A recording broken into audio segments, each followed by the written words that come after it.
Jepang adalah negara Asia yang memiliki kekuatan militer terbaik dalam Perang Dunia Kedua. Satu-satunya negara Asia yang mampu menandingi kekuatan Eropa di akhir masa kolonialisme. Dalam Perang Dunia Kedua, Jepang memiliki 6 juta personil angkatan darat yang terlatih dengan sangat baik. Jepang juga memiliki salah satu angkatan laut terkuat di dunia dengan kekuatan 10 kapal induk, 12 kapal perang, 38 kapal penjelajah, dan lebih dari 100 kapal perusak. Ditambah dengan pesawat-pesawat tempur yang sangat efektif, Jepang mampu mendominasi Asia Pasifik dan muncul sebagai kekuatan yang sangat menakutkan. Bagaimana bisa sebuah negeri kecil yang memiliki tanah tandus dan sumber daya minim, tapi mampu membangun kekuatan militer sehebat itu? Mari kita bahas hal ini dalam Kebangkitan Militer Dewa Perang Asia.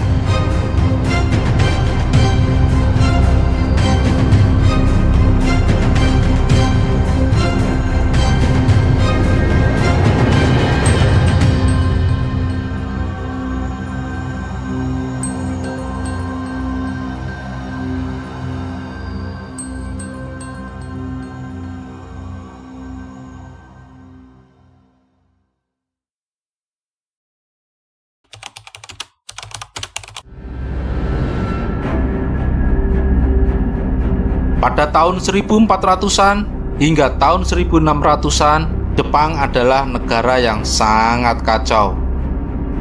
Para daimyo atau tuan tanah feodal saling bersaing untuk memperluas kekuasaan, mengamankan sumber daya, dan mencapai dominasi atas Jepang. Mereka adalah pemilik wilayah luas yang menguasai tanah serta memiliki hak untuk memungut pajak dan memerintah rakyatnya. Selama periode ini, sistem pemerintahan Jepang terdesentralisasi dan banyak daimyo bertindak hampir seperti raja kecil di wilayah mereka masing-masing. Daimyo menguasai wilayah yang disebut Han, yang terdiri dari tanah, desa, dan kota. Setiap daimyo memerintah wilayahnya secara otonom, tapi secara teoritis harusnya tunduk kepada shogun atau pemimpin militer tertinggi Jepang yang memerintah seluruh Jepang. Shogun dan kaisar adalah jabatan yang berbeda. Kaisar adalah penguasa simbolis Jepang dan dianggap sebagai keturunan langsung dari Dewa Matahari Amaterasu dalam mitologi Shinto. Kaisar memegang kekuasaan simbolis, spiritual, dan seremonial. Kaisar tidak memiliki kekuatan politik atau militer selama era shogun. Mereka tetap tinggal di Kyoto sebagai kepala negara, sementara kekuasaan nyata dijalankan oleh shogun. Sedangkan shogun adalah pemegang kekuasaan eksekutif nyata yang mengendalikan pemerintahan, militer, ekonomi, dan kebijakan luar negeri Jepang. Mereka adalah pemimpin de facto negara, sementara kaisar hanya menjadi simbol spiritual dan seremonial. Di bawah shogun ada para daimyo atau tuan tanah. Para tuan tanah ini memiliki pasukan sendiri yang terdiri dari samurai dan ashigaru atau tentara infanteri. Tapi pada periode perang saudara ini, banyak daimyo bertindak sendiri dan sering bersaing satu sama lain untuk memperluas kekuasaan. Pasukan daimyo digunakan untuk mempertahankan wilayah mereka, menyerang musuh, dan mendukung shogun atau daimyo lain jika diperlukan. Pada periode ini, orang Portugis datang pada tahun 1543. Mereka mendarat di Tanegashima, sebuah pulau kecil di selatan Kyushu. Mereka memperkenalkan senjata api kepada orang Jepang yang segera diadopsi oleh daimyo dan mengubah taktik perang. Senjata ini kemudian menjadi faktor penting dalam sebuah pertempuran. Orang-orang Jepang dengan cepat menguasai teknologi pembuatan senjata api dan mulai memproduksinya sendiri secara massal. Senjata ini akan memberikan keunggulan militer kepada daimyo yang mampu membeli atau memproduksi senjata ini. Di periode yang sangat kacau tersebut, muncul 3 daimyo yang sangat kuat, yaitu Oda Nobunaga, Toyotomi Hideyoshi, dan Tokugawa Ieyasu. Ketiga daimyo ini memainkan peran kunci dalam mengakhiri periode perang saudara yang sangat panjang dan kemudian berhasil menyatukan Jepang di bawah pemerintahan yang terpusat. Meskipun mereka memiliki gaya kepemimpinan dan pendekatan yang berbeda, ketiganya bekerja secara berurutan untuk mencapai tujuan yang sama, menciptakan stabilitas politik dan menyatukan negara. Oda Nobunaga adalah daimyo dari wilayah Owari atau Aiji. Awalnya, ia adalah seorang pemimpin kecil tetapi memiliki visi besar untuk menyatukan Jepang. Nobunaga menggunakan taktik militer inovatif termasuk penggunaan massal senjata api dan pasukan yang terorganisir dengan baik. Ia menaklukkan banyak wilayah, termasuk Provinsi Mino dan Omi. Pada 1568, Oda Nobunaga berhasil memasuki Kyoto, ibu kota Kekaisaran Jepang, dan mengukuhkan Ashikaga Yoshiaki sebagai shogun ke-15 dari Keshogunan Ashikaga. Nobunaga bertindak sebagai kekuatan di balik takhta, menggunakan Yoshiaki sebagai boneka untuk melegitimasi kekuasaannya. Meskipun Nobunaga tidak menjadi shogun, ia adalah penguasa de facto Jepang pada saat itu. Ia mengontrol wilayah-wilayah strategis termasuk Kyoto dan memiliki pengaruh besar atas Keshogunan Ashikaga. Nobunaga berasal dari klan Oda yang bukan termasuk keluarga bangsawan tinggi yang secara tradisional memegang gelar shogun. Nobunaga lebih fokus pada penaklukan militer dan penyatuan Jepang daripada memperoleh gelar resmi. Ia menggunakan kekuatan militer dan strategi politik untuk mengontrol Jepang. Hubungan Nobunaga dan Shogun Yoshiaki memburuk karena Yoshiaki ingin memerintah secara independen, sementara Nobunaga ingin terus mempertahankan kontrol yang penuh. Pada 1573, Nobunaga mengusir Yoshiaki dari Kyoto, secara efektif mengakhiri Keshogunan Ashikaga. Nobunaga berhasil meletakkan fondasi untuk penyatuan Jepang, meskipun akhirnya dia dibunuh pada 1582 sebelum dia mampu menyelesaikan misinya. Misi penyatuan Jepang kemudian dilanjutkan oleh Toyotomi Hideyoshi. Toyotomi Hideyoshi adalah mantan bawahan Nobunaga yang naik dari kelas petani menjadi seorang pemimpin militer. Hideyoshi menaklukkan sisa-sisa daimyo yang belum tunduk, termasuk klan Hojo dalam pengepungan Odawara pada tahun 1590. Hideyoshi menyatukan Jepang secara politik dengan memaksa para daimyo untuk bersumpah setia kepadanya. Ia juga melucuti senjata dari para petani, memastikan hanya samurai yang bisa membawa senjata. Hideyoshi juga menciptakan sistem kelas yang ketat dari kelas samurai, petani, pengrajin, hingga pedagang dengan tujuan untuk menjaga stabilitas sosial. Hideyoshi menyelesaikan penyatuan Jepang yang dimulai oleh Nobunaga, tetapi sistem pemerintahannya tidak stabil. Tokugawa Ieyasu kemudian meneruskan misi penyatuan Jepang dari dua pendahulunya. Tokugawa Ieyasu adalah sekutu Nobunaga dan Hideyoshi yang paling kuat setelah mereka berdua tidak ada. Pada tahun 1600, Ieyasu mengalahkan faksi barat yang dipimpin oleh Ishida Mitsunari dalam pertempuran besar yang sangat terkenal, yaitu pertempuran Sekigahara, mengukuhkan dominasinya atas Jepang. Pada tahun 1603, Ieyasu diangkat sebagai shogun oleh kaisar, memulai periode keshogunan Tokugawa. Ieyasu menghancurkan sisa-sisa klan Toyotomi dalam pengepungan Osaka pada tahun 1614 hingga tahun 1615, mengakhiri ancaman terakhir terhadap kekuasaannya.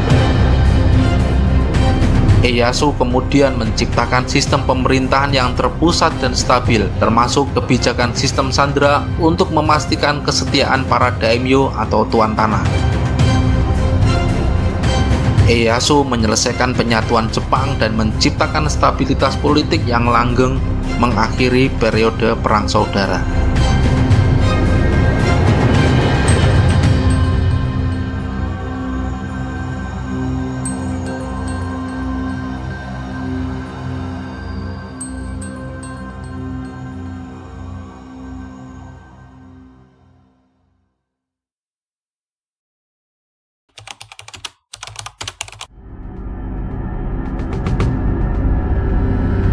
Tokugawa Ieyasu benar-benar mewariskan stabilitas politik di Jepang.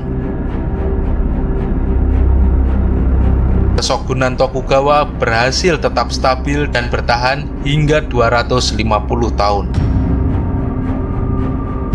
Belajar dari periode Perang Saudara yang carut-marut, Keshogunan Tokugawa kemudian sangat terobsesi dengan kestabilan dan menjadikannya sebagai prioritas utama. Shogun Tokugawa Ieyasu dan para penerusnya fokus pada mencegah konflik baru dan menjaga ketertiban sosial dengan sangat ketat.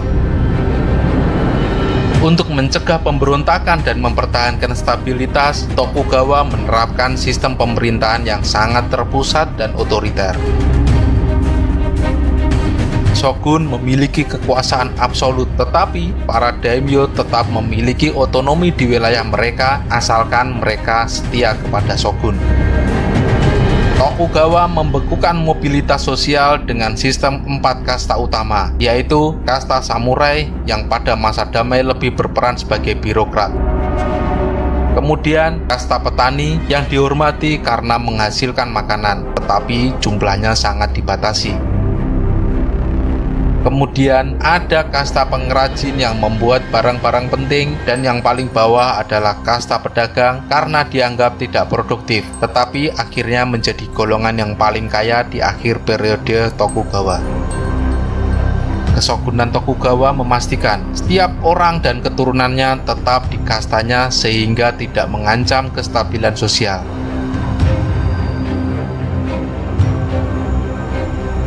Perpindahan antar kasta hampir mustahil, sehingga tidak ada perubahan sosial yang besar.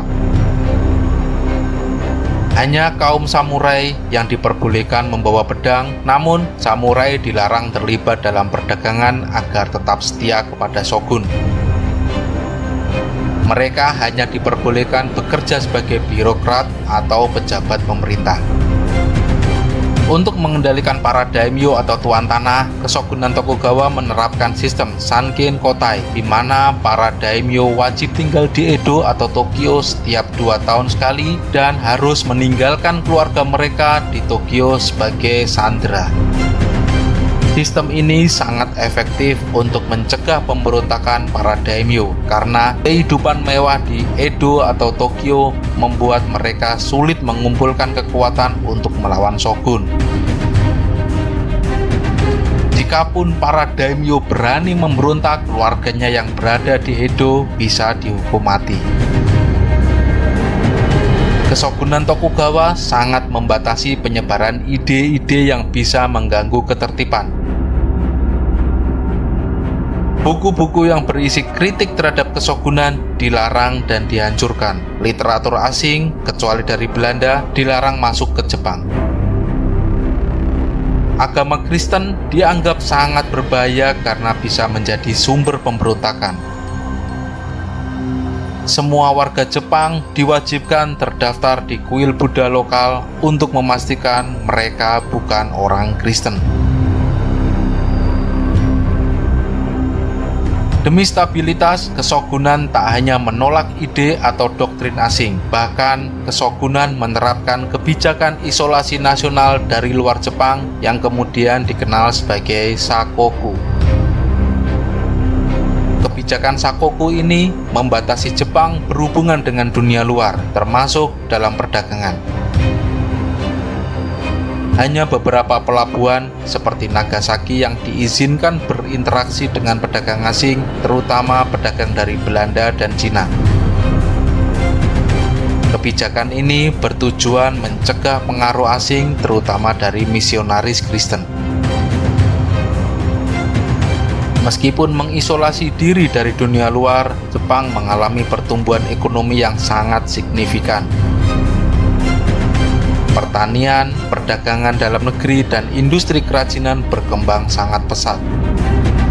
Periode ini juga dikenal sebagai masa keemasan budaya. Seni seperti ukiyo-e atau cetakan kayu, teater kabuki, dan sastra berkembang sangat pesat. Kota Edo menjadi pusat budaya dan ekonomi saat itu.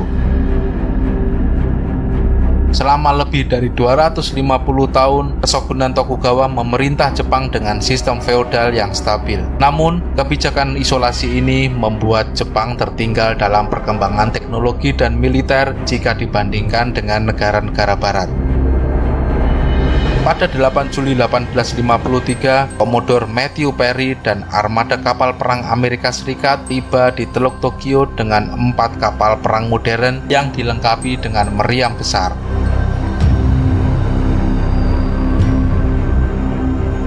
Kapal-kapal Amerika ini dijuluki kapal hitam karena kapal ini berwarna hitam dan asap tebal dari mesin uapnya. Kehadiran kapal perang ini mengejutkan dan mengintimidasi pihak Jepang yang tidak memiliki teknologi militer yang setara. Orang-orang Jepang gemetar ketakutan melihat armada perang Amerika Serikat ini.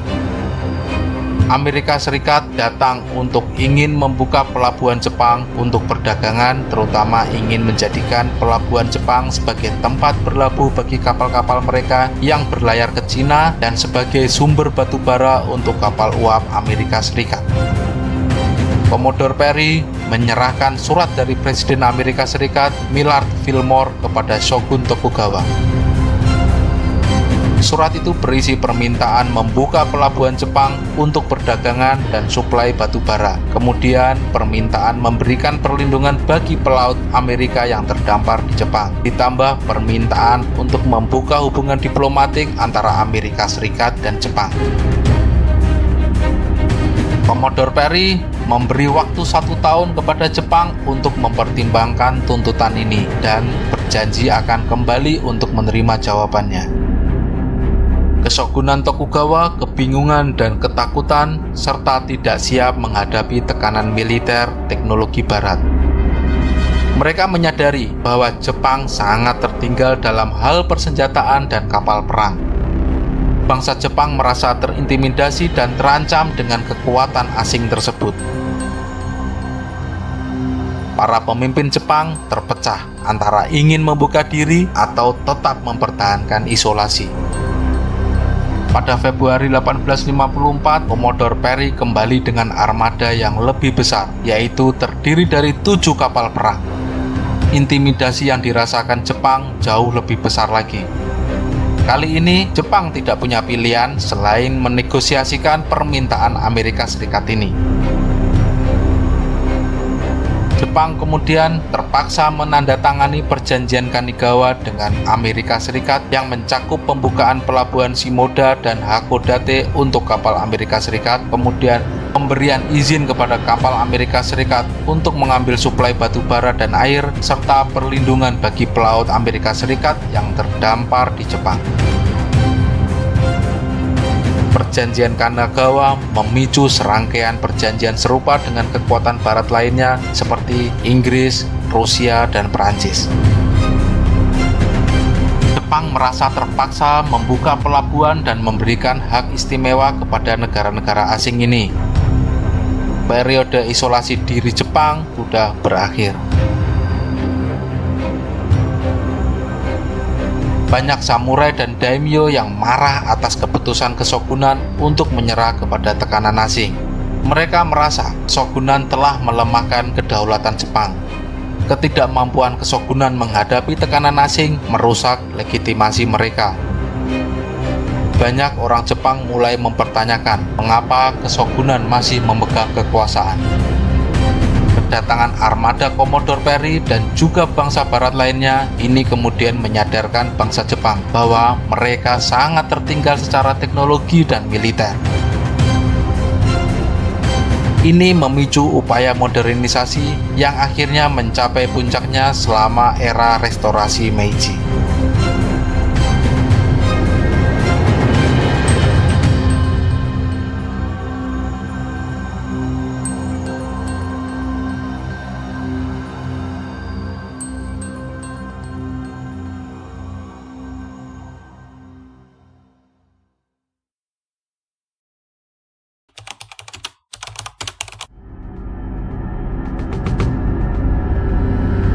Dengan terbukanya pelabuhan Jepang untuk bangsa barat, Keshogunan Tokugawa mengalami krisis legitimasi di mata rakyat Jepang. Keshogunan dianggap lemah karena gagal melindungi Jepang dari barat. Banyak daimyo yang mulai terang-terangan menentang Keshogunan Tokugawa.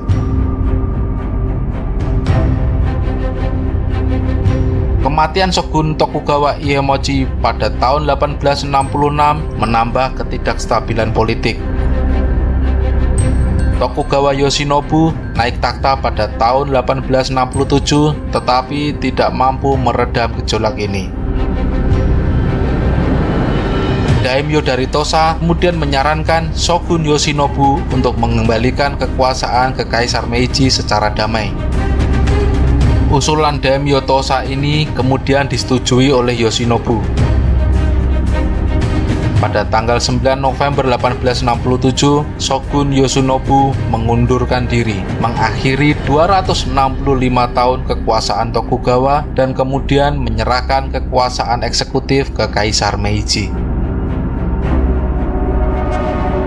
Tapi ternyata ini belum selesai. Pasukan Tokugawa yang tidak puas kemudian berperang melawan pasukan loyalis Kaisar Meiji pada tahun 1868 hingga 1869.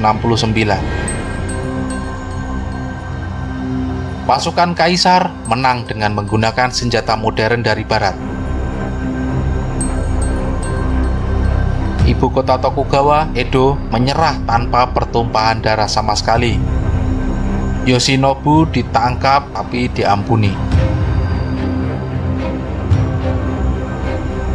Setelah kejatuhan Tokugawa, sistem feodal dihapus dan digantikan dengan pemerintahan terpusat yang dikendalikan oleh Kaisar Meiji.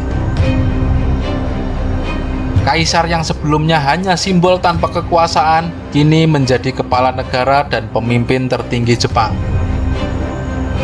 Sistem feodal tuan tanah dibubarkan dan digantikan dengan prefektur yang dikendalikan langsung oleh pemerintah pusat.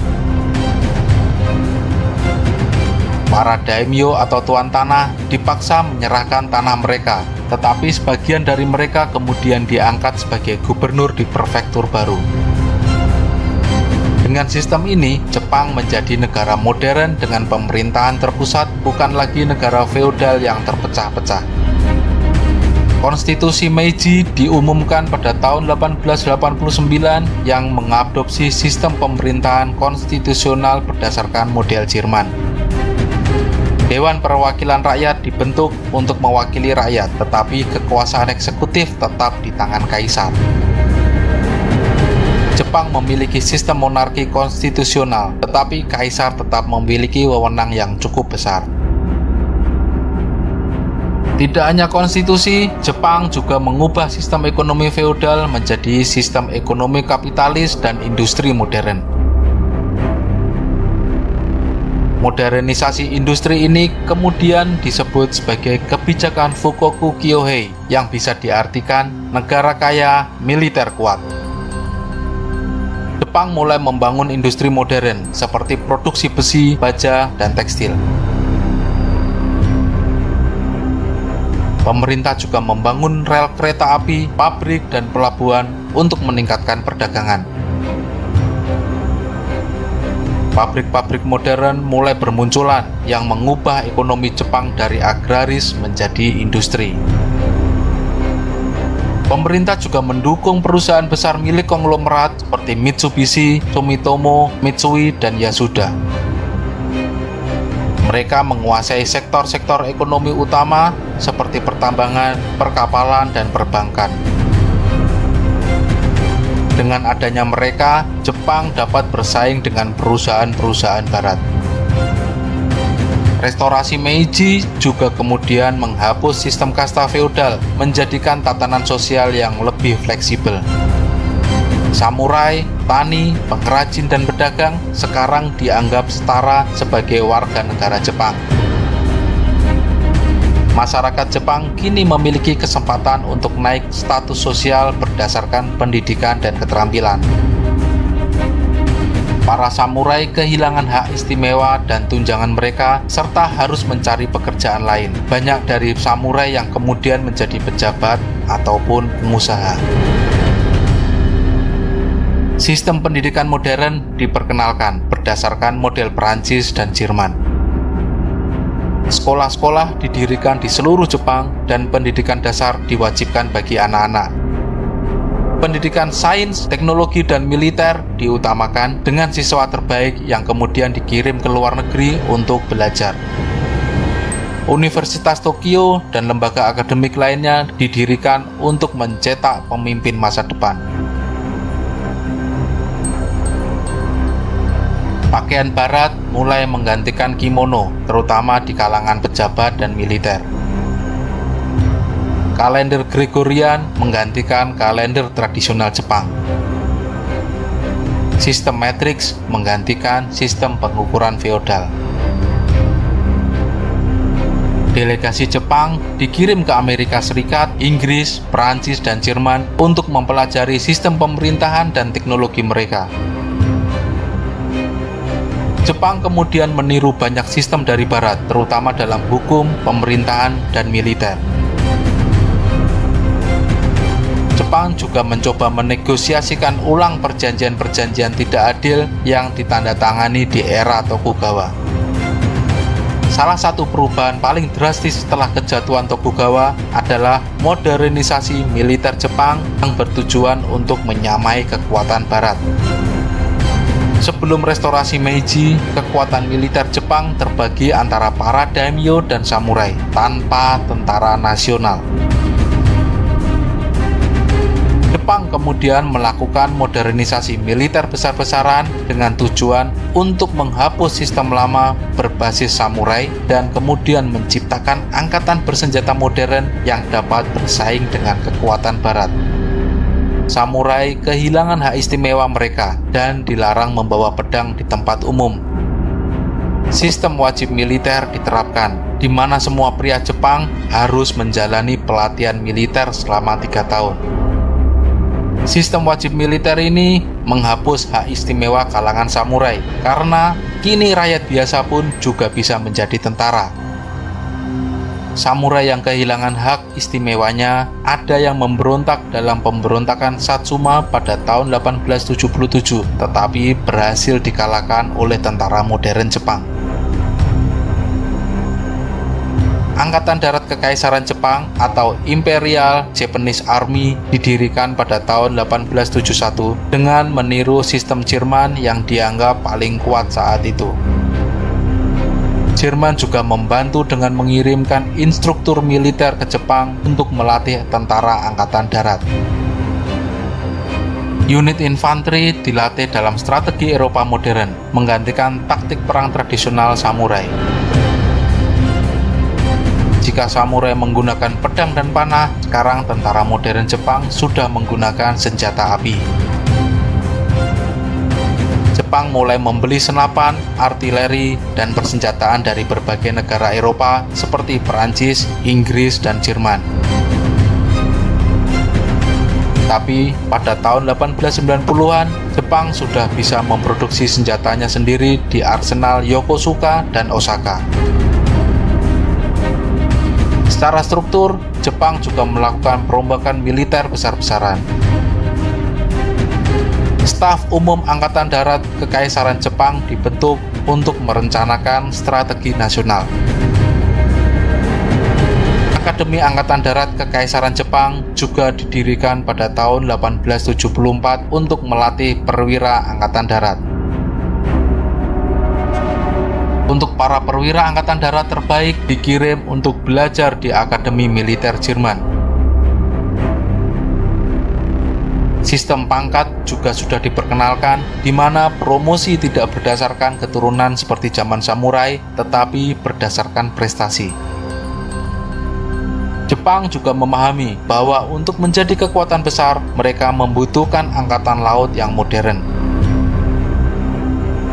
Oleh karena itu, Jepang kemudian mendirikan Angkatan Laut Kekaisaran Jepang atau Imperial Japanese Navy pada 1872. Jika Angkatan Darat Jepang mengadopsi sistem Angkatan Darat Jerman yang dianggap terkuat saat itu, maka Angkatan Laut Jepang juga mengadopsi sistem Angkatan Laut terkuat saat itu, yaitu Angkatan Laut Inggris. Inggris juga turut membantu pembangunan Angkatan Laut Jepang dengan mengirimkan instruktur untuk melatih.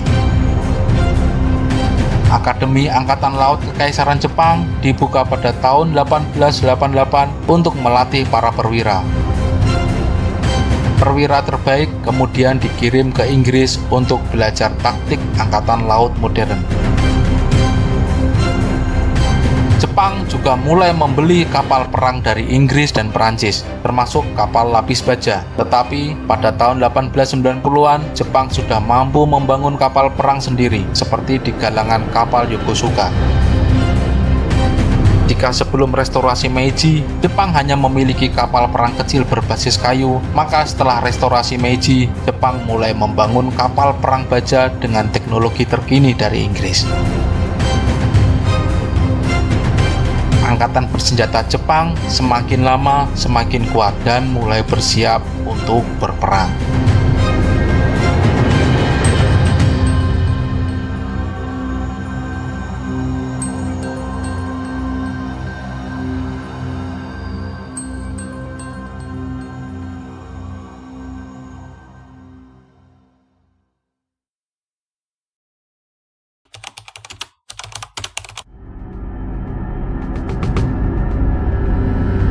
Selama berabad-abad, Korea diperintah oleh dinasti Joseon.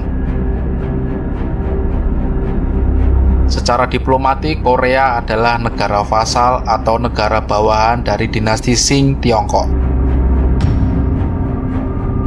Korea diwajibkan untuk membayar upeti ke Tiongkok. Dengan kekuatan militernya yang menguat, Jepang mulai melirik Korea.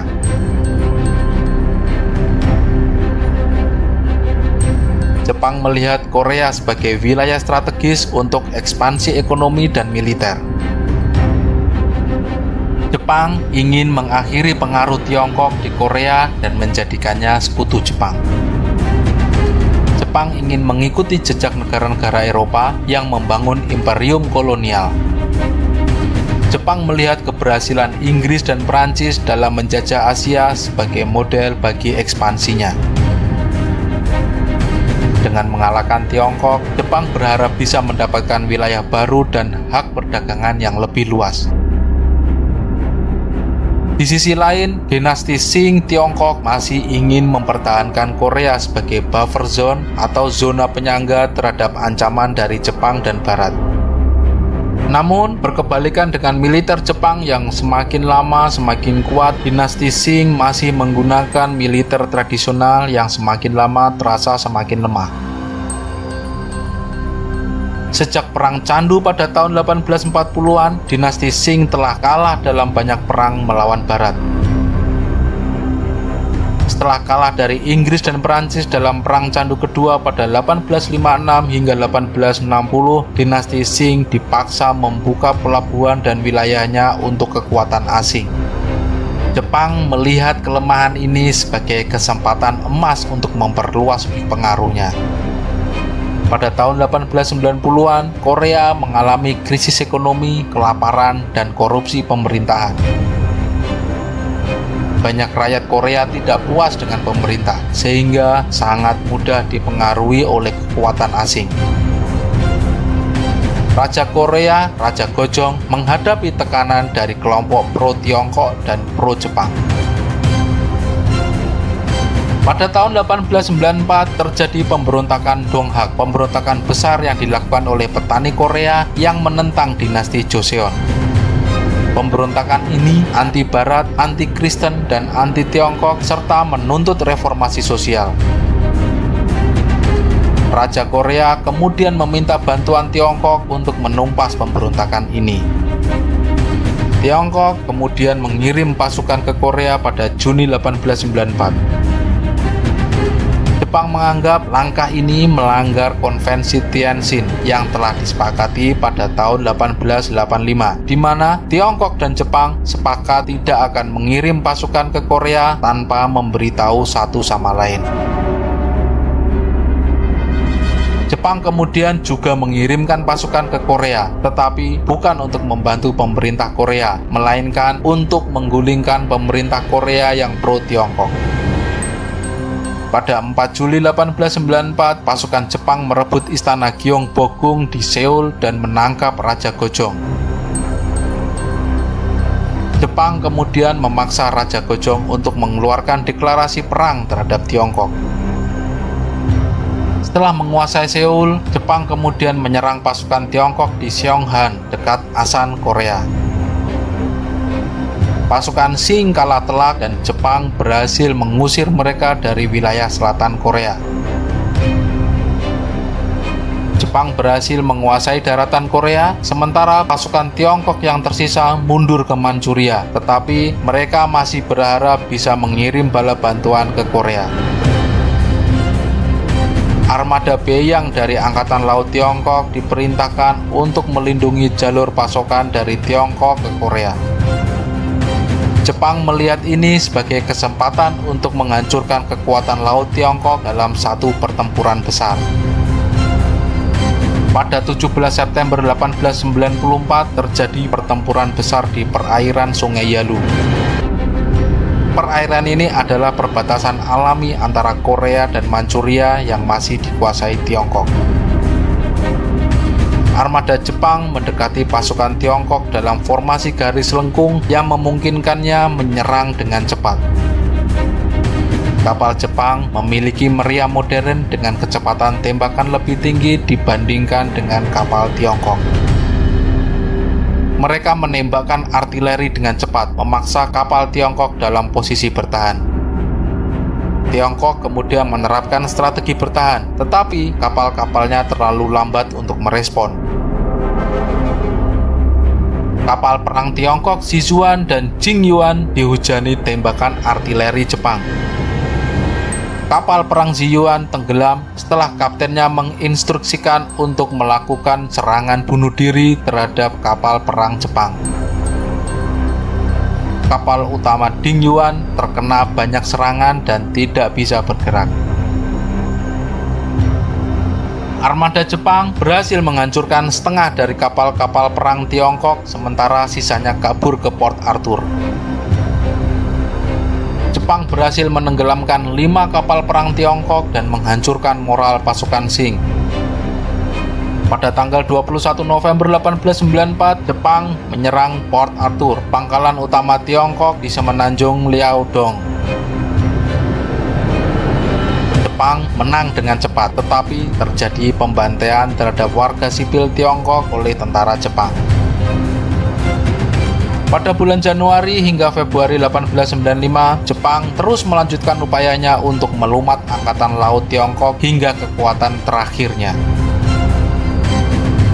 Angkatan Laut Jepang menyerang Weihaiwei, pangkalan terakhir Armada Laut Tiongkok. Jepang mengepung kota dari darat dan laut, memaksa kapal-kapal Tiongkok menyerah atau dihancurkan. Laksamana Ding Ruchang, komandan Angkatan Laut Qing, bunuh diri karena kekalahan. Dengan ini, seluruh armada Tiongkok hancur dan Jepang berkuasa penuh di laut. Setelah merebut Port Arthur dan Wei Highway, Jepang menginvasi Taiwan dan kepulauan Pescadores. Tiongkok semakin tidak berdaya dan mencari jalan untuk mencoba berdamai. Tiongkok kemudian dipaksa mengakui kekalahan dan menandatangani perjanjian damai yang kemudian disebut sebagai Perjanjian Shimonoseki pada tanggal 17 April 1895. Jepang mendapatkan Korea yang merdeka dari Tiongkok, kemudian juga mendapatkan Taiwan dan kepulauan Pescadores. Tiongkok juga diwajibkan untuk membayar ganti rugi perang yang sangat besar kepada Jepang.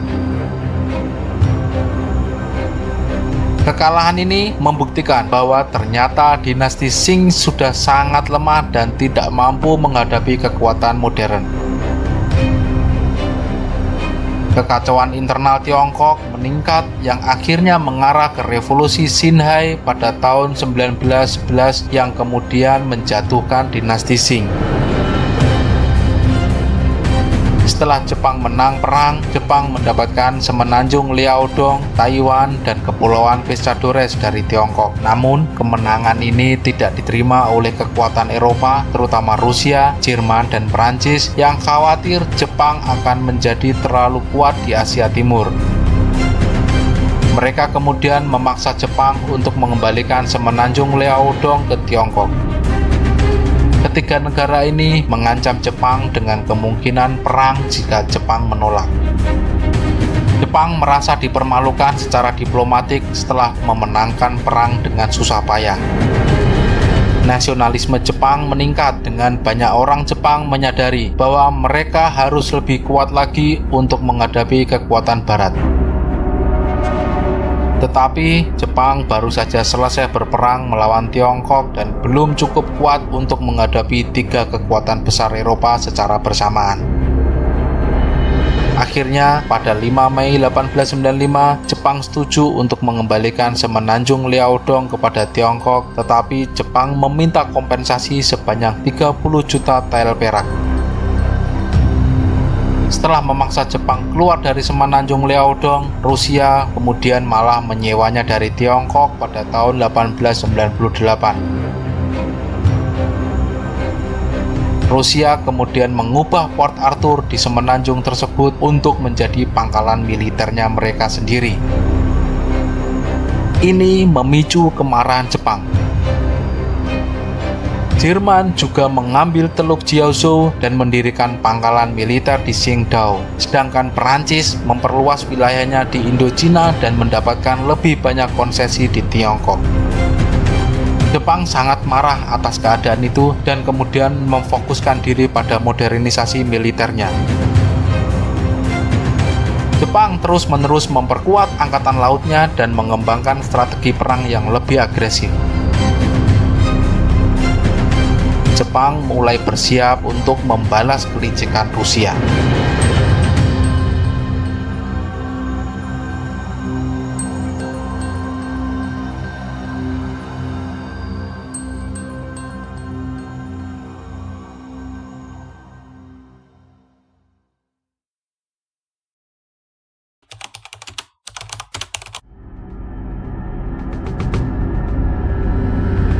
Pada tahun 1898, Jepang dipaksa mengembalikan semenanjung Liaodong kepada Tiongkok, tetapi Rusia kemudian justru mengambil alih Port Arthur di semenanjung Liaodong untuk menjadi pangkalan militernya.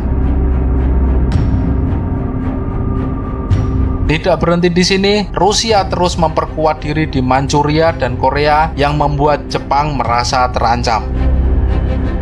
Di titik ini, Jepang merasa membutuhkan sekutu yang kuat untuk menghadapi kemungkinan perang dengan Rusia. Pada tahun 1902, Jepang berhasil mengajak Inggris untuk beraliansi yang kemudian dikenal sebagai Aliansi Anglo-Jepang.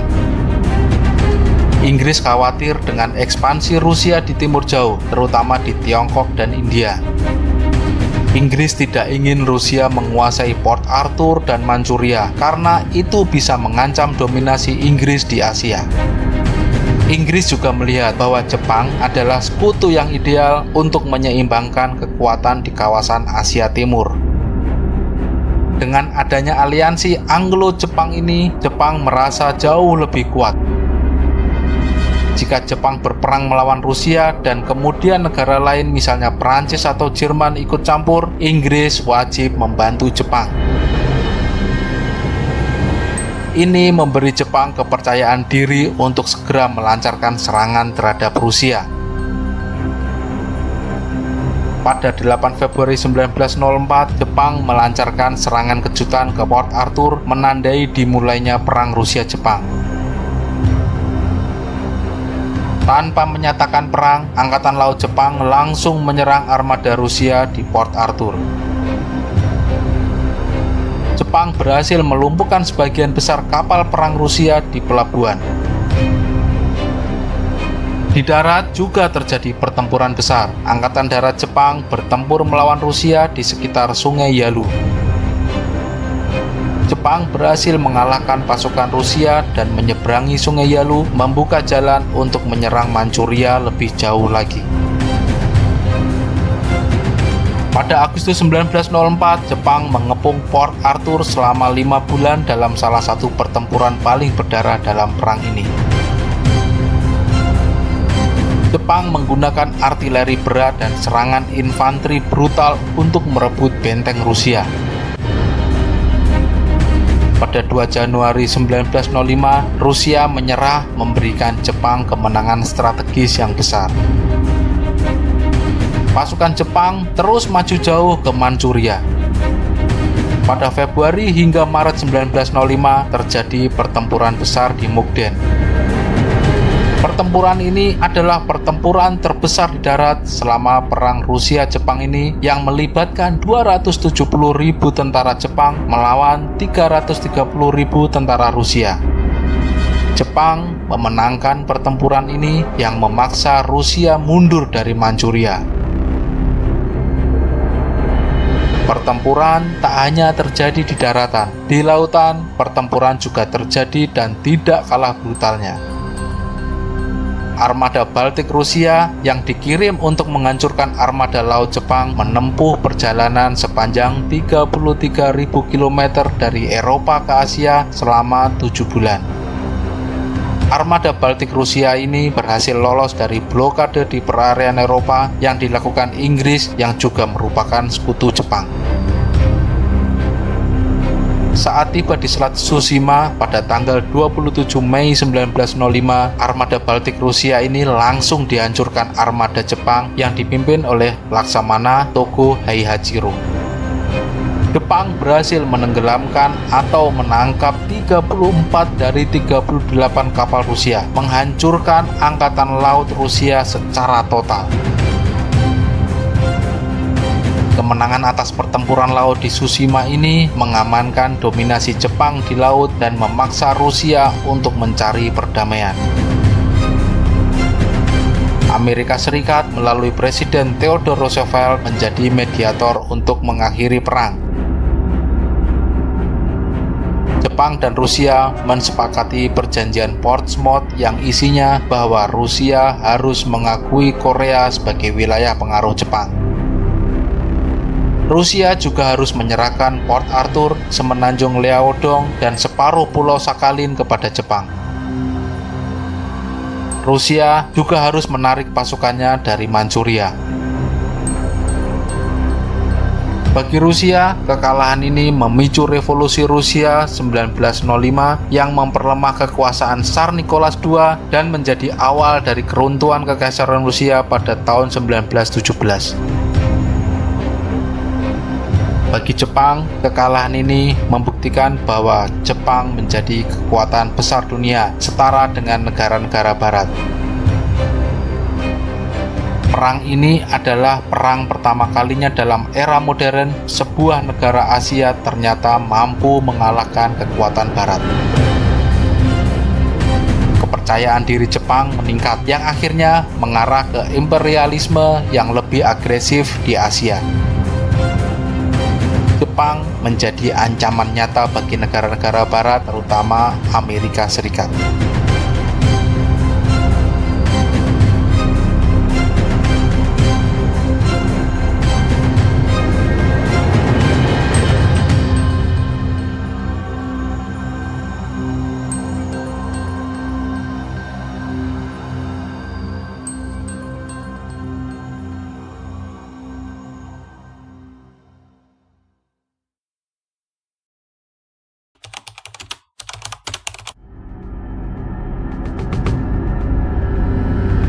Setelah mengalahkan Rusia, Jepang mendapatkan kendali penuh atas Korea. Rusia harus mengakui bahwa Korea sebagai bagian dari wilayah pengaruh Jepang. Sesaat setelah kemenangan dari Rusia, Jepang memaksa Kekaisaran Korea untuk menandatangani Perjanjian Eulsa. Perjanjian ini menjadikan Korea sebagai protektorat Jepang, yang berarti Korea kehilangan kendali atas kebijakan luar negerinya. Pada 1907, Kaisar Gojong dipaksa turun takhta dan digantikan oleh putranya Kaisar Sunjong. Jepang semakin dalam untuk mengendalikan pemerintahan Korea dan menekan perlawanan rakyat. Pada 22 Agustus 1910, Jepang memaksa Kekaisaran Korea menandatangani Perjanjian Aneksasi Jepang-Korea. Perjanjian ini ditandatangani oleh Perdana Menteri Korea Lee Hwan-yong tanpa persetujuan rakyat Korea. Perjanjian ini secara resmi menghapus Kekaisaran Korea dan menjadikannya bagian dari Kekaisaran Jepang. Korea tidak lagi menjadi negara yang merdeka, tetapi menjadi koloni Jepang yang disebut dengan nama Choson. Korea diperintah oleh Gubernur Jenderal Jepang yang memiliki kekuasaan mutlak. Semua organisasi politik Korea dilarang dan para pemimpin perlawanan ditangkap atau dibunuh. Pendidikan dan kehidupan sosial dikontrol oleh Jepang dengan sensor yang sangat ketat, terutama kritik terhadap pemerintahan kolonial. Bahasa Korea dilarang untuk digunakan di sekolah dan kantor pemerintahan, digantikan oleh bahasa Jepang. Nama-nama Korea dipaksa diubah menjadi nama-nama Jepang. Agama dan tradisi Korea ditekan, sementara warga Korea dipaksa untuk menyembah Kaisar Jepang. Tanah dan sumber daya Korea kuasai oleh Jepang. Petani Korea kehilangan tanah mereka yang dialihkan kepada pemilik tanah Jepang. Industri dan infrastruktur Korea dikembangkan untuk kepentingan Jepang, bukan untuk rakyat Korea. Hingga akhirnya Perang Dunia Pertama pecah di Eropa pada 28 Juli 1914. Sesuai kesepakatan aliansi Anglo-Jepang, Inggris meminta Jepang untuk membantu melawan Jerman dalam Perang Dunia Pertama. Jepang melihat perang ini sebagai kesempatan emas untuk memperluas wilayah dan pengaruhnya di Asia Pasifik dengan merebut wilayah-wilayah Jerman. Jerman memiliki beberapa koloni di Tiongkok dan Kepulauan Pasifik yang menjadi target utama Jepang. Dengan alasan memenuhi perjanjian dengan Inggris, Jepang kemudian menyatakan perang terhadap Jerman pada 23 Agustus 1914. Pada September 1914, Jepang mengerahkan lebih dari 29.000 tentara dan armada lautnya dibantu oleh pasukan kecil dari Inggris untuk menyerang dan mengepung Qingdao, pangkalan utama Jerman di Tiongkok. Setelah 2 bulan dalam pengepungan dan dihujani oleh serangan artileri berat, Jerman akhirnya menyerah pada 7 November 1914. Jepang mengambil alih wilayah Shandong yang kemudian menjadi basis ekspansinya di Tiongkok. Tidak hanya Tiongkok, Jepang juga mengincar wilayah-wilayah Jerman di Kepulauan Pasifik seperti Mariana, Caroline, dan Marshall. Armada Jepang dengan cepat menguasai wilayah-wilayah ini antara September hingga Desember 1914 tanpa perlawanan besar. Jepang kemudian mengontrol sebagian besar Pasifik Barat, memperluas wilayah kekuasaannya. Pada Januari 1915, Jepang mengajukan 21 tuntutan kepada pemerintah Tiongkok. Jepang menuntut hak ekonomi dan politik yang lebih luas di Manchuria, Mongolia, dan Shandong, serta kontrol atas industri dan militer Tiongkok. Tiongkok di bawah tekanan besar akhirnya menerima sebagian besar tuntutan Jepang pada Mei 1915 yang membuat Jepang semakin dominan di Tiongkok. Di front Eropa, Jepang tidak banyak terlibat dalam pertempuran, tetapi Jepang membantu Inggris dengan mengawal konvoi laut di Samudra India dan Mediterania. Pada tahun 1917, Jepang mengirimkan kapal perang untuk membantu sekutu melawan kapal selam Jerman di Eropa.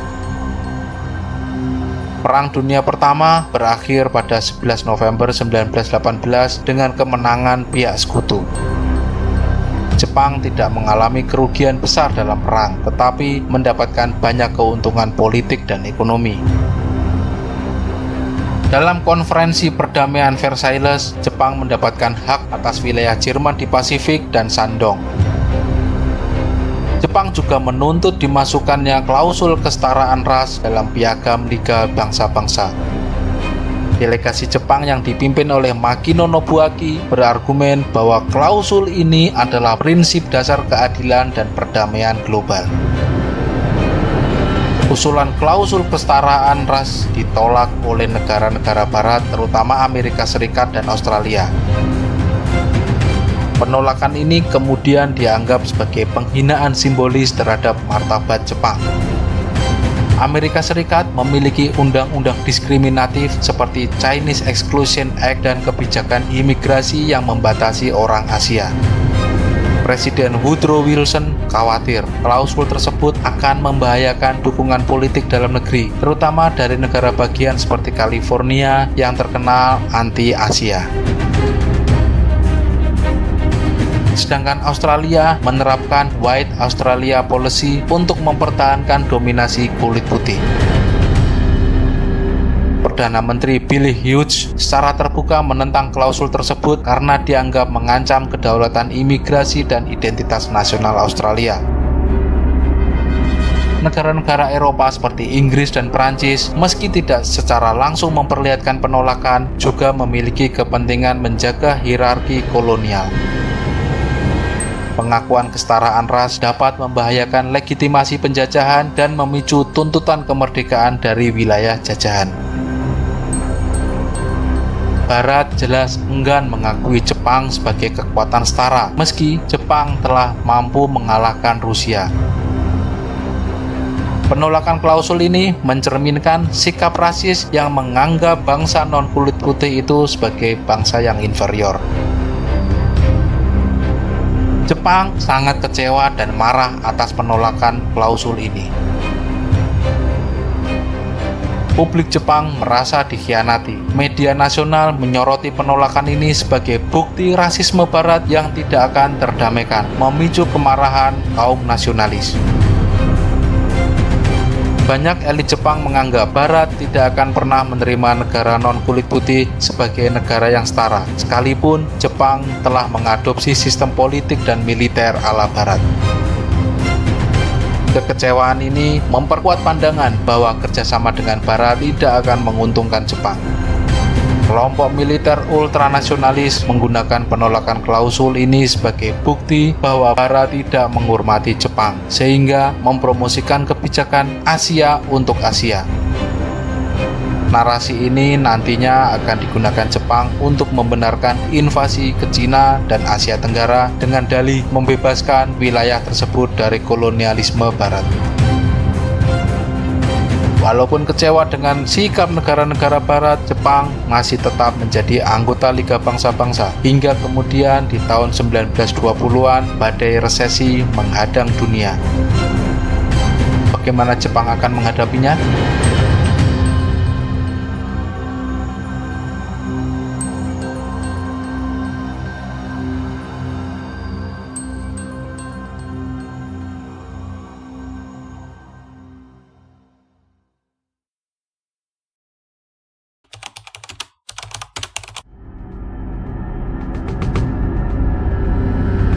Selama Perang Dunia Pertama yang terjadi pada 1914 hingga 1918, Jepang mengalami boom ekonomi sesaat karena menjadi pemasok kebutuhan perang bagi sekutu.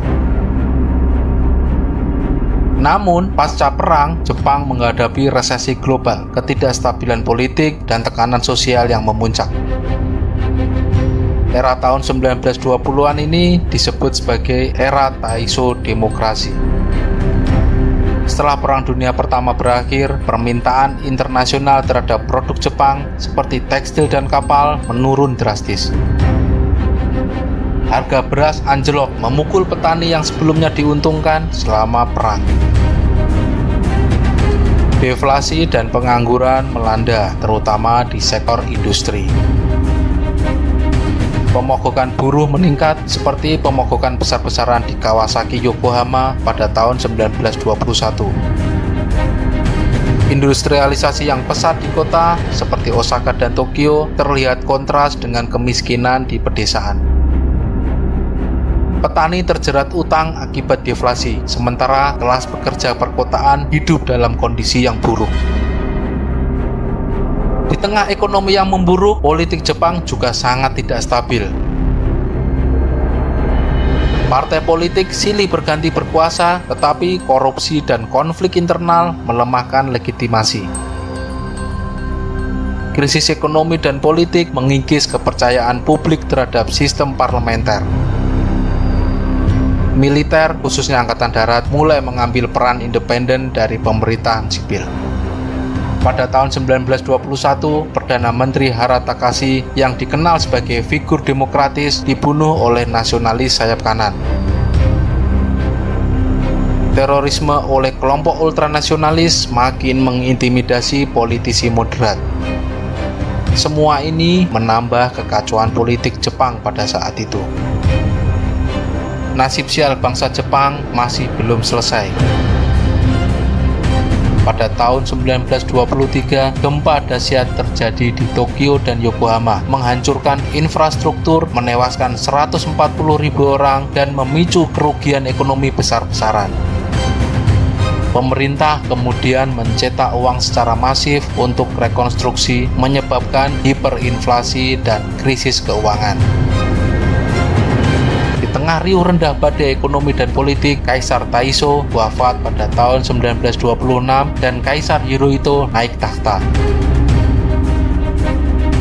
Ini menandai bahwa era Taisho telah berakhir dan era Showa telah dimulai. Kaisar boleh berganti, tetapi krisis ekonomi dan politik masih saja terjadi.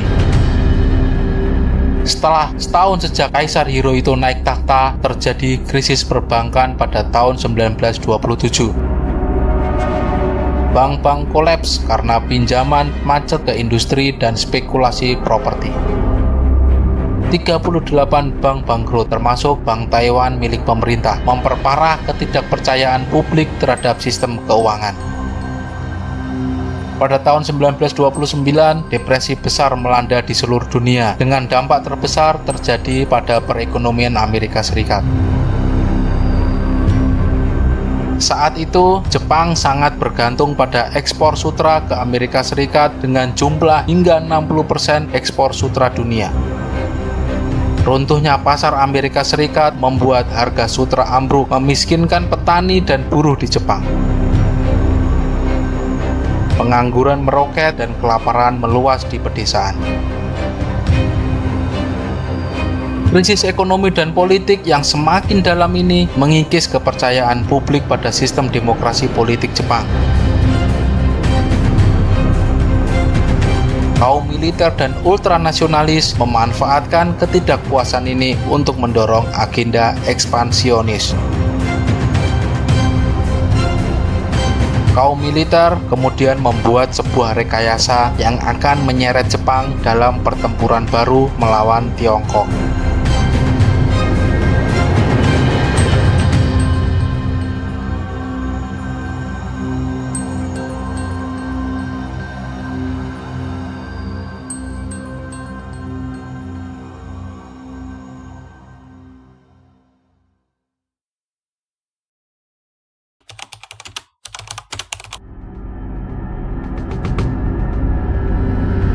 Sejak menang perang melawan Rusia, Jepang menguasai jalur kereta api Manchuria Selatan dan memiliki hak ekstrateritorial di daerah tersebut. Wilayah Manchuria kaya akan sumber daya seperti batu bara, besi, dan bertanah subur, serta dianggap vital sebagai garis pertahanan melawan Soviet. Krisis ekonomi Jepang yang melanda membuat kaum militer Jepang mempunyai keinginan untuk menguasai Manchuria sebagai pasar dan sumber bahan mentah. Di sisi Tiongkok, nasionalisme Tiongkok tengah berkembang dengan pesat. Nasionalis Tiongkok atau Kuomintang di bawah Chiang Kai-shek berusaha merebut kembali hak asing di Manchuria. Tentu saja ini mengancam kepentingan Jepang. Pasukan Jepang yang ada di Manchuria atau juga sering disebut sebagai tentara kuantung khawatir pengaruh Jepang akan tersingkir jika Tiongkok bersatu. Tentara kuantung dipimpin oleh perwira ultranasionalis Kolonel Ishiwara Kanji dan Letnan Kolonel Itagaki Seishiro. Tentara kuantung beroperasi secara independen terlepas dari komando Tokyo. Tentara kuantung percaya bahwa pendudukan Manchuria adalah tugas suci untuk menyelamatkan Jepang dari krisis dan melawan imperialisme Barat.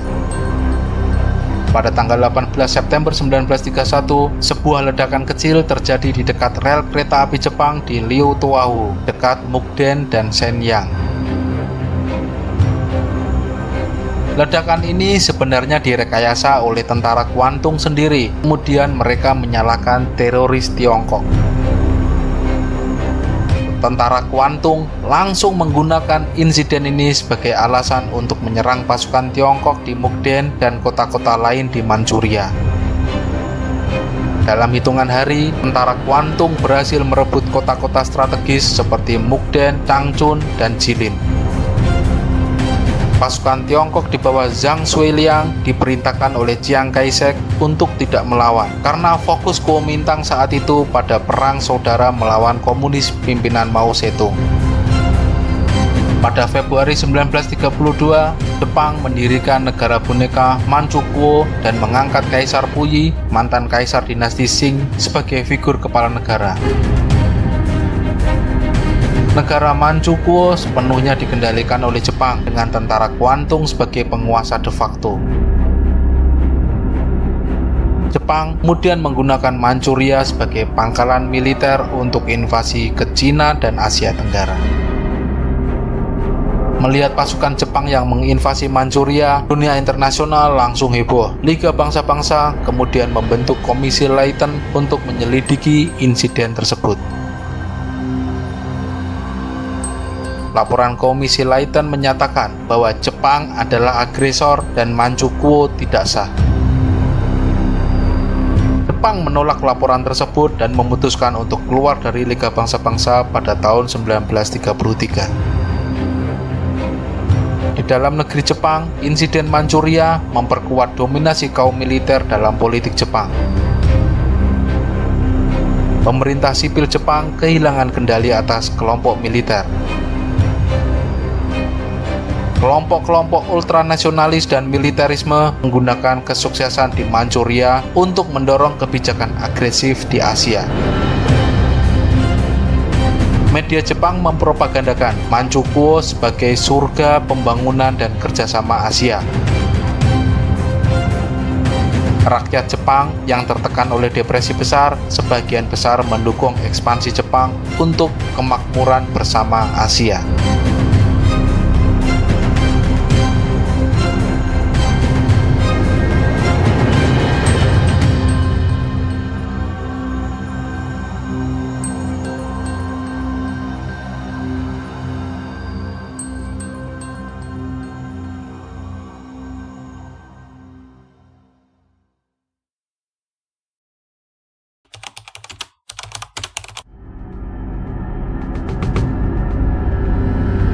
Menjelang Perang Dunia Kedua meletus, Jepang dan Jerman mempunyai banyak kesamaan, antara lain sama-sama anti-komunis.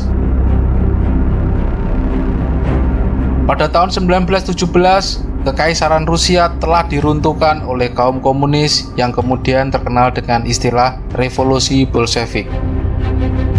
Kekaisaran Rusia berubah menjadi Uni Soviet yang menganut ideologi komunis. Setelah revolusi Bolshevik, Soviet aktif menyebarkan ideologi komunis melalui Komintern. Jepang dan Jerman yang anti-komunis merasa terancam oleh pengaruh Soviet di wilayah mereka. Jepang khawatir dengan dukungan Soviet kepada Partai Komunis Tiongkok dan aktivitas kaum komunis di Manchuria. Sedangkan Jerman di bawah Adolf Hitler melihat komunisme sebagai musuh ideologis utama. Tidak hanya persamaan anti-komunis saja, Jepang dan Jerman juga sama-sama diisolasi dari pergaulan internasional. Jepang dikucilkan setelah invasi Manchuria pada tahun 1931 dan keluar dari Liga Bangsa-Bangsa pada tahun 1933. Sedangkan Jerman juga dikucilkan setelah Jerman melanggar perjanjian Versailles dengan menempatkan pasukannya di Rhineland pada tahun 1936. Keduanya mencari sekutu untuk melawan tekanan dari negara-negara demokratis seperti Amerika Serikat, Inggris, Perancis, tambah Uni Soviet. Keduanya membutuhkan mitra untuk mengalihkan perhatian dan sumber daya musuh potensial, terutama Soviet. Jepang ingin mengamankan dominasi di Asia Timur, sementara Jerman berambisi memperluas wilayah di Eropa. Dalam fakta anti-Komintern ini, Jepang dan Jerman sepakat untuk saling bertukar informasi dan bekerja sama dalam memerangi aktivitas Komintern. Negara lain dipersilahkan bergabung dengan syarat tidak boleh memiliki perjanjian dengan Uni Soviet. Tetapi, fakta itu sebenarnya mempunyai klausul rahasia yang tidak dibuka ke publik, yaitu klausul yang berbunyi, jika salah satu pihak diserang oleh Uni Soviet, pihak lain tidak akan membantu Soviet dan tetap netral. Klausul ini jelas menunjukkan bahwa fakta ini bukan hanya anti-komunis, tetapi juga persiapan untuk konflik militer dengan Soviet. Sebenarnya, Jepang khawatir jika Soviet akan mengganggu kontrol atas Manchuria. Angkatan Darat Jepang melihat Soviet sebagai ancaman utama, sementara Angkatan Laut Jepang lebih fokus kepada Amerika Serikat. Aliansi dengan Jerman ini diharapkan dapat mengalihkan perhatian Soviet ke Eropa, bukan ke Asia Timur. Soviet merespon fakta anti-Komintern dengan memperkuat pasukan di Siberia dan menjalin kerjasama sementara dengan Tiongkok Kuomintang. Amerika Serikat dan Inggris semakin waspada terhadap ancaman poros fasisme, tetapi masih berfokus kepada kebijakan isolasi. Di dalam Jepang, fakta ini memperkuat pengaruh faksi militer pro-Jerman di Jepang, seperti Menteri Luar Negeri Yosuke Matsuoka. Namun, hubungan Jepang-Jerman sempat renggang setelah Fakta Non-Agresi Soviet-Jerman atau Fakta Ribbentrop-Molotov ditandatangani. Fakta Ribbentrop-Molotov ini dianggap pengkhianatan oleh Jepang, walaupun nantinya Jerman akan mengkhianati Soviet dengan Operasi Barbarossa. Aliansi Jepang-Jerman ini memungkinkan keduanya untuk saling mendukung secara tidak langsung. Jerman mengakui Manchukuo dan Jepang mengakui wilayah pendudukan Jerman di Eropa. Tapi pada prakteknya, fakta ini lebih bersifat simbolis. Jepang dan Jerman tidak pernah benar-benar berkoordinasi secara militer untuk melawan Soviet. Justru keduanya akhirnya terlibat perang masing-masing melawan Soviet. Jerman bertempur melawan Soviet di front timur Eropa pada tahun 1941 dan Jepang bertempur melawan Soviet pada tahun 1945. Jepang memanfaatkan fakta anti-Komintern sebagai pembenaran ideologis untuk invasi ke Tiongkok pada tahun 1937 dengan dalih memerangi pengaruh komunis.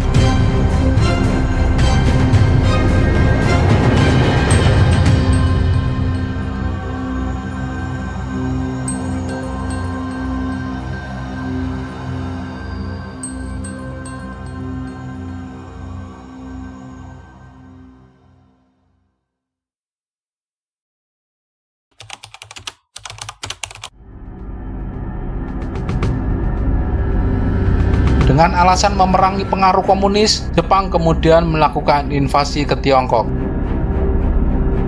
Tidak hanya Manchuria saja, Jepang ingin menguasai seluruh Tiongkok untuk mengambil sumber daya alam yang melimpah dan memperluas wilayahnya. Saat itu, Tiongkok memang sedang melemah kekuatannya. Tiongkok sedang terpecah dalam perang saudara antara pemerintah Partai Nasionalis Kuomintang yang dipimpin oleh Chiang Kai-shek melawan pemberontak Partai Komunis Tiongkok yang dipimpin oleh Mao Zedong. Sebenarnya, pemerintah Tiongkok di bawah Chiang Kai-shek berusaha memperkuat pertahanan, tapi pertahanan militernya masih terlalu lemah untuk melawan Jepang. Mirip dengan invasi ke Manchuria, Jepang juga memanfaatkan insiden kecil sebagai alasan untuk melancarkan invasi penuh ke Tiongkok. Kali ini, Jepang menggunakan insiden bentrokan kecil di jembatan Marco Polo sebagai alasan. Pada tanggal 7 Juli 1937, pasukan Jepang yang ditempatkan di dekat jembatan Marco Polo Beijing melakukan latihan militer pada malam hari. Jepang mengklaim bahwa seorang tentaranya hilang dan menuduh pasukan Tiongkok bertanggung jawab. Jepang menuntut izin untuk mencari tentaranya di kota terdekat, tetapi Tiongkok menolak. Bentrokan pun pecah dan Jepang menggunakannya sebagai alasan untuk melancarkan serangan besar. Pasukan Jepang yang menyerang Tiongkok dengan cepat merebut Beijing pada 29 Juli 1937, lalu menguasai Tianjin beberapa hari kemudian. Tiongkok berusaha memberikan perlawanan, tetapi kalah karena persenjataan yang lebih lemah jika dibandingkan dengan persenjataan Jepang. Untuk menghadapi invasi dari Jepang, Tiongkok menghentikan perang saudara antara nasionalis Kuomintang dan komunis Tiongkok. Kedua pihak menyadari bahwa mereka harus bekerja sama untuk mempertahankan negara. Chiang Kai-shek dan Mao Zedong setuju untuk membentuk Front Persatuan Kedua. Secara resmi, Partai Komunis Tiongkok atau PKT menjadi bagian dari Tentara Revolusi Nasional NRA milik Kuomintang. Kaum komunis berjanji akan memerangi Jepang di bawah komando Chiang Kai-shek. Tapi, kaum komunis ini tetap mempertahankan kontrol atas pasukannya sendiri yang dikenal sebagai Tentara Rute ke-8 dan Tentara Rute ke-4. Pasukan kaum komunis ini lebih banyak menggunakan taktik perang gerilya, sedangkan pasukan Kuomintang bertempur dalam pertempuran konvensional. Chiang Kai-shek, pemimpin nasionalis Tiongkok Kuomintang, memutuskan akan bertempur habis-habisan di Shanghai. Pertempuran Shanghai berlangsung selama lebih dari 3 bulan. Tiongkok mengerahkan lebih dari 700.000 tentara, tetapi akhirnya kalah karena teknologi Jepang jauh lebih unggul. Jepang akhirnya berhasil menguasai Shanghai setelah pertempuran sengit. Jepang menang, tetapi mengalami kerugian yang cukup banyak yang menunjukkan bahwa perang tidak akan mudah bagi Jepang. Setelah memenangkan pertempuran Shanghai, Jepang melancarkan serangan ke ibu kota Tiongkok, Nanjing. Pada 13 Desember 1937, Jepang berhasil merebut Nanjing, lalu melakukan kekejaman besar yang kemudian disebut sebagai pembantian Nanjing. Lebih dari 200.000 orang tewas, termasuk tentara yang menyerah dan warga sipil. Ribuan wanita dan kota dibakar habis. Nanjing adalah salah satu kejahatan perang terbesar dalam sejarah. Setelah merebut Nanjing, Jepang kemudian melanjutkan serangan ke Suzhou, kota strategis di Tiongkok Timur. Tiongkok memberikan perlawanan sengit, tetapi akhirnya kalah setelah Jepang menggunakan serangan kimia dan taktik pengepungan. Pertempuran ini memperlihatkan sebuah pola perang. Jepang bisa menang dalam pertempuran besar, tetapi harus mengalami perlawanan yang sangat keras. Pertempuran Wuhan ini kemudian menjadi salah satu pertempuran terbesar dengan lebih dari 1 juta tentara Tiongkok yang dikerahkan. Jepang akhirnya menang, tetapi menderita korban yang besar sehingga ekspansinya mulai melambat. Setelah jatuhnya Wuhan, Chiang Kai-shek memindahkan ibu kota ke Chongqing. Pasukan komunis yang dipimpin oleh Mao Zedong melancarkan perang gerilya di pedesaan. Mereka menggunakan strategi perang rakyat, menyerang pasukan Jepang secara kecil-kecilan dan menghindari pertempuran langsung. Strategi ini membuat Jepang kesulitan untuk mengendalikan wilayah yang sudah direbut. Pada 1940, Perang Tiongkok-Jepang kedua mengalami kebuntuan. Meskipun Jepang telah merebut sebagian besar Tiongkok Timur, mereka tidak bisa menghancurkan perlawanan sepenuhnya. Tiongkok masih menguasai wilayah pedalaman dan terus melakukan perlawanan.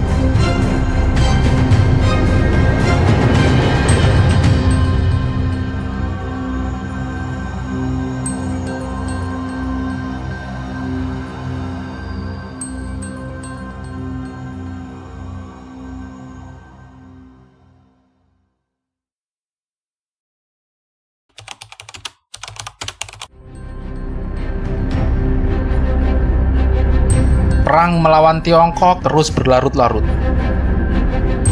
Pada 1940, Jepang kemudian mendirikan pemerintah boneka di Nanjing di bawah Wang Jingwei untuk melemahkan Kuomintang. Tapi ternyata Tiongkok masih mampu terus untuk bertahan dengan dukungan dari Amerika Serikat dan Inggris. Pada Juli 1940, Jepang memaksa pemerintah Prancis Vichy yang di bawah kendali Jerman agar mengizinkan Jepang untuk menempatkan pasukan di Vietnam Utara atau kawasan Indochina. Jepang ingin memotong jalur suplai senjata dan bantuan dari sekutu ke Tiongkok yang sedang berperang melawan Jepang. Jepang juga ingin membuat pangkalan militer untuk serangan ke Asia Tenggara selanjutnya. Pada September 1940, akhirnya Jepang secara resmi menduduki Indochina bagian utara. Amerika Serikat, Inggris, dan Belanda mulai melihat Jepang sebagai ancaman serius dan mulai memberlakukan embargo ekonomi. Amerika Serikat menghentikan ekspor besi, baja, dan minyak ke Jepang. Jepang sangat tergantung pada impor minyak dari Amerika. Embargo ini membuat Jepang semakin terdesak dan mendorongnya untuk segera menyerang Asia Tenggara demi sumber daya. Militer Jepang mulai merencanakan invasi ke Hindia Belanda atau Indonesia untuk menguasai minyak, tetapi masih terhalang oleh kehadiran pasukan kolonial Belanda dan Inggris. Masih di bulan yang sama, Jepang menandatangani perjanjian tripartit dengan Jerman Nazi dan Italia fasis. Perjanjian ini memperkuat hubungan Jepang dengan blok poros dan menunjukkan bahwa Jepang semakin bersiap untuk sebuah perang besar. Sebuah serangan besar memang sedang dipersiapkan Jepang untuk merespon balik embargo Amerika Serikat.